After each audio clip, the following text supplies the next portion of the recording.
dog of the week is Emmett. Emmett is a 2-year-old Shar-Pei mix that loves life.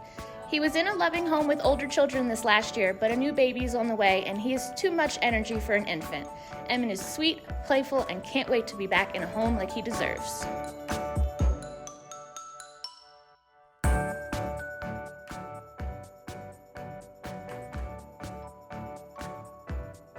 Our cat this week is Dewey.